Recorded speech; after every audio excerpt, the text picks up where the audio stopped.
好，持续赶快来看到是泰检的冲突激战失控升温，这一回终于是中国大陆要出手了，因为看到川普到目前为止他的调停都是无效的，习近平接下来派的特使磋商和平能不能真的降临，今天会一起的来做关心。这一场冲突其实我们关注非常久了，到现在已经正式进入到超过10天了。本来是在边境地区这边的这一场大冲突，现在延烧啊，不断的烧到柬埔寨整体的经济重镇去了。尤其特别关注在18号这一天，它的轰炸是特别强大的。泰国它出动它的空军 F-16向柬埔寨的赌场重镇波贝这个地方投掷了2枚炸弹，结果造成了市区的建筑物全毁哦。轰炸的地方可以看到都是这一些大型的建筑物，包括这当中有大型的诈骗集团的营运中心，同时它也是柬埔寨军方很重要武器的这个储存设施。那么战争到现在其实呢已经造成非常多的损伤，泰国有21人死亡，柬埔寨17人，现在目前为止超过80万人家庭是流离失所，是没有地方可以去的，他们都被迫疏散。这时候泰国总理阿努廷也出来说话了，他针对于轰炸这个柬埔寨的这一些诈骗的地方，他是这样说的，他说柬埔寨的境内赌场不在泰国司法管辖范围内没有错，但是如果说相关场所被用作诈骗掩护，泰国方面是有必要去加以处理的。好，所以节目一开始我们要来特别请教杨老师怎么看这一场泰柬的冲突。一开始好像是边界冲突，现在已经打击到柬埔寨边境的这一些诈骗集团了。这是泰国军方其实最重要的目标吗？把这一场战争现在正式的可以叫做打诈战争吗？老师怎么看？泰国跟柬埔寨的战争刚开始的时候是边境领土冲突，或者是说神庙主权冲突。那现在变成一个打诈骗集团的这个战争呢？我觉得这个发展的过程其实跟泰国的内部的政治密切相关。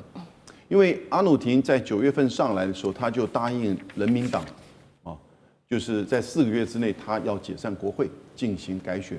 他在11号的时候宣布了解散国会。所以预计在明年的1月中到2月中的时候呢，会进行泰国的大选。人民党希望能够用选举的方式回来真正的执政。但另外的维泰党呢，那就是前面被拉下台的贝东丹，就在5月份的时候是今年的第一次的泰缅边境冲突的时候，他打电话给柬埔寨的洪森说 ：“Uncle， 我们的军人不好了，你不要在意了。”结果被公布出来这个录音，然后他被迫辞职下台。所以我是觉得。因为现在要改选，所以呢，边境的冲突再起，作为他们各个政党以及和保守派人士以及和军方之间的一个连结，这个时候没有人敢去说啊，不要打，停下来，然后呢，我们好好的谈。因为要选举了，哪个政党敢这个时候这么做？可是当川普打电话来的时候，这个没有办法接受，因为才战争刚打起来，我们要支撑我们的打到至少选举之前这个情况啊。所以呢，他就找到新目标了，打诈骗集团。有没有合理性？有没有合法性？也可以拉牵过来。那大家媒体支不支持？全力支持。不管是在国际上，在亚洲，连在泰国内部受到柬埔寨的这些诈骗集团的这些受害的人都不少。所以这个事情现在变成是得到各方面支持。可是战争再打下去，还是会有扩大的可能性，以及造成已经相当多人的伤亡以及一些这个流离失所的人民。所以我觉得他大概在这个打诈集团可能几天之后，现在中国大陆开始在做调停了，就刚好也许有一个下台阶。所以因此这一次的这个战争，我觉得可能会在未来的1个礼拜之内会有所调整。那当然不排除下一次的战争，他就刚开始。可能先就以打诈来开始吧。如果你敢再继续的柬埔寨扩大战争、扩大诈骗的话，它可能下一步就是这个问题。那因为泰柬之间的军力相差这么大，对，就基本上是泰国不断的在教训柬埔寨，可是柬埔寨呢也就一直在抗拒的。对，所以呢要等待大国来介入协调。川普已经影响力不在，但中国的影响力如何呢？我们很快就会知道。好，等一下我们会来持续看到那中国大陆介入调停到底有没有效，但是我们也持续关心说，泰国这一次其实做了这个攻击，也被视为是一个叫做抢救观光经济的一个生死战，他宁可冒着这样的风险也要打这个观光保卫战，就是因为泰国真的非常的不满柬埔寨，因为它是少数呢这个免签跟这个落地签的国家都可以全免的泰国，那它其实每年有非常多的外国旅客进来，但是进来之后，他们发现到一件事情，就是很多的诈骗集团会把这些受害者从泰国的边境转到柬埔寨跟缅甸的诈骗园区去。那对于柬埔寨来说，确实诈骗对他来说非常的重要，因为占他 GDP 达到40%都是来自赌博跟诈骗。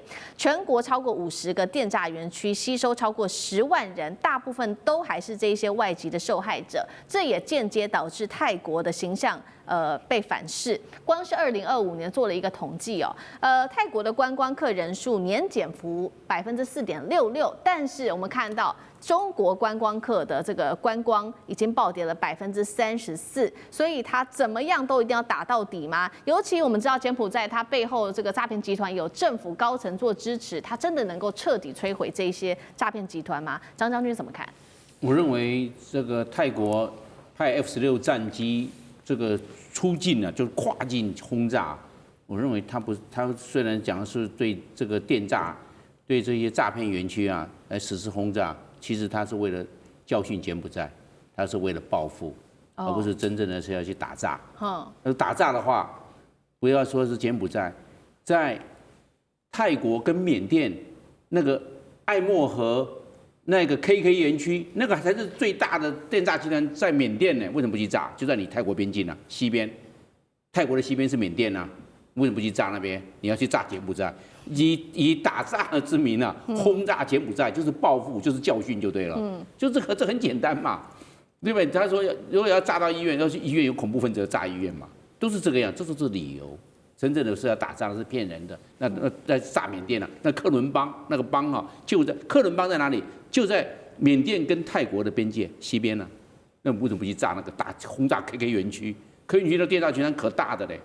所以我认为他是为了教训，为了报复。那我们来看，那这样子打诈是会有效果吗？不会有效果。为什么呢？我们知道诈骗集团呢，它很精的，官商勾结，已经变成共犯结构了。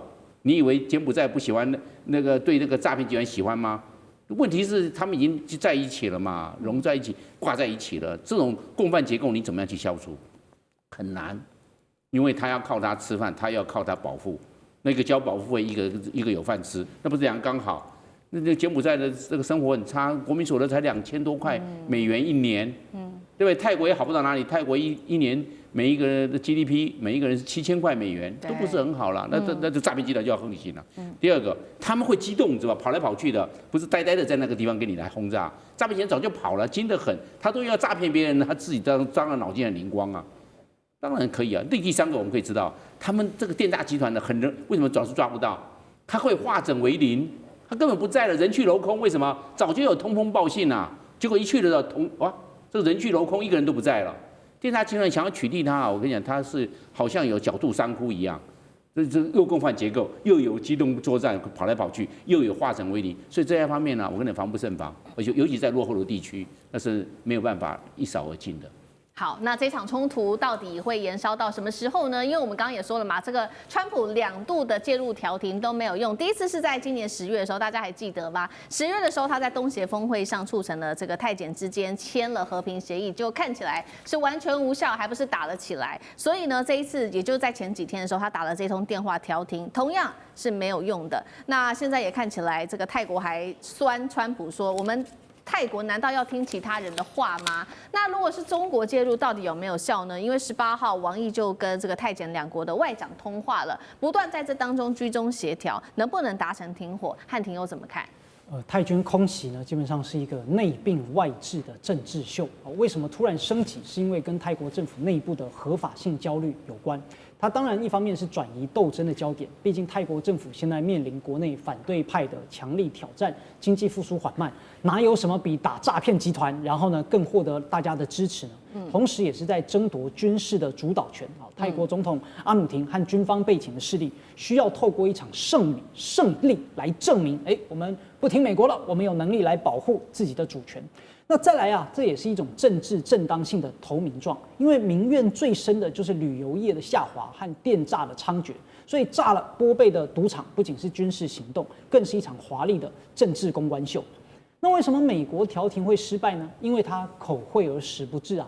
川普只是要一个和平总统的名声，他只管签字拍照，但是呢，不管协议漏洞。川普谈的是地缘政治的大道理，但他解决不了泰国的经济饥渴。他不在乎泰国的观光损失，他也不在乎柬埔寨的非法经济。所以美国给不了泰国暴增的游客，他也切断不了电诈的利益链。